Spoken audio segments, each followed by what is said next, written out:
नमस्कार, स्वागत है आपका एमपी तक पर। मैं हूं रवीश पाल सिंह। देश भर में लंबे समय से इस बात पर बहस होती आ रही है कि अदालतों में आखिरकार लंबित प्रकरण सालों साल क्यों चलते रहते हैं।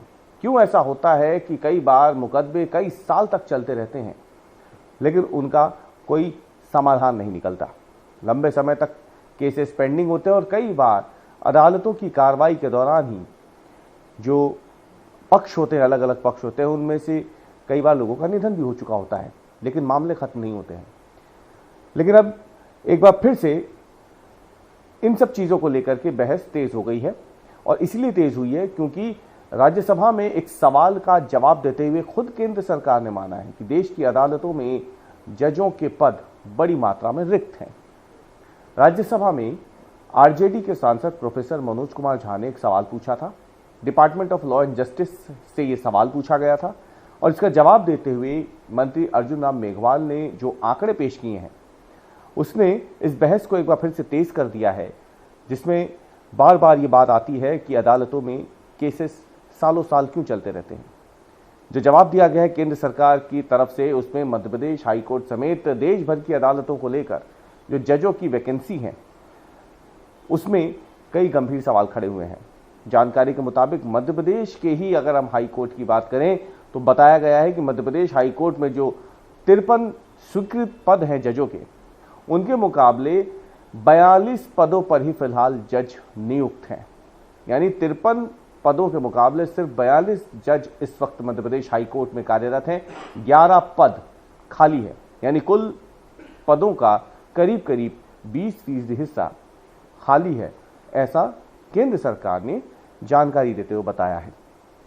सिर्फ यही नहीं, ये भी बताया है मध्य प्रदेश की अलग अलग जो अदालतें हैं उसे लेकर के कि यहाँ पे जो कुल स्वीकृत पद हैं वो करीब 1100 मध्य प्रदेश के अगर हम बात करें 1639 स्वीकृत पद हैं मध्य प्रदेश की अलग अलग अदालतों में। लेकिन इसके मुकाबले जो जानकारी आई है उसमें बताया गया है कि जो जजों की संख्या है अनुसूचित जाति जनजाति या ओबीसी की, उनकी संख्या कुल स्वीकृत पदों का 50% भी नहीं है। यानी कुल स्वीकृत पदों की आधी से भी कम संख्या एससी एसटी और ओबीसी समाज से आने वाले जजों की है। जो जानकारी दी गई है उसके मुताबिक कुल 1639 पदों में से 803 पद जजों के ऐसे हैं जिनमें अनुसूचित जाति जनजाति और अन्य पिछड़ा वर्ग के लोग हैं। तो वहीं कुल अगर देखा जाए तो पदों का करीब करीब 51% यानी करीब 836 जज अन्य वर्गों से आते हैं समाज के। यानी कुल स्वीकृत पदों का 48.9% अगर देखा जाए तो 48.9% पदों पर एससी एसटी ओबीसी समाज से आने वाले जज हैं। तो वहीं 51% पदों पर अन्य वर्गों से आने वाले जज मध्य प्रदेश की अलग अलग अदालतों में कार्यरत है। इनमें अगर देखा जाए तो जिला और अधीनस्थ न्यायालयों की संख्या है, ये जो हमने आपको बताई है 1639। हाईकोर्ट इनसे अलग है। हाईकोर्ट में 53 पद स्वीकृत हैं, उनमें से 42 पद भरे हैं, 11 पद खाली है। यानी देखा जाए तो हर 5वां 6वां पद फिलहाल मध्य प्रदेश में जज का वो खाली है, ये कहा जा सकता है। लेकिन सिर्फ मध्य प्रदेश की ही बात नहीं है।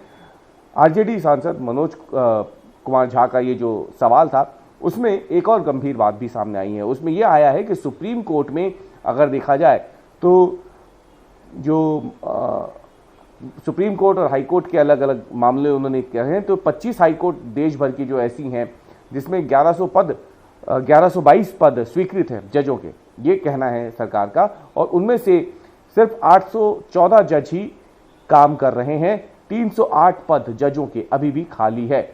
यानी करीब करीब देखा जाए तो 27.4% पद मध्य प्रदेश की सुप्रीम कोर्ट और अलग अलग हाई कोर्ट में खाली है। तो कुल मिलाकर देखा जाए तो अकेले मध्य प्रदेश ही नहीं, देश की लगभग सभी बड़ी अदालतों में इस समय जजों की कमी है। और इसीलिए जो सवाल लंबे समय से उठते आ रहे हैं कि कोर्ट में जो विचाराधीन मामले हैं उनकी संख्या तेजी से बढ़ रही है और इसके पीछे एक बड़ी वजह अब खुद आंकड़ों के मुताबिक माना जाए तो जजों की ये कमी है, जिसके चलते जो तारीखें हैं पेशी की वो हर बार एक नई तारीख आती है, कई बार लंबी तारीख दी जाती है क्योंकि बाकी के प्रकरण भी सुनवाई के लिए आने होते हैं और ऐसे में मामले लंबे खिंचते चले जाते हैं। उसकी एक बड़ी वजह आंकड़ों के साथ अब सामने आ गई है।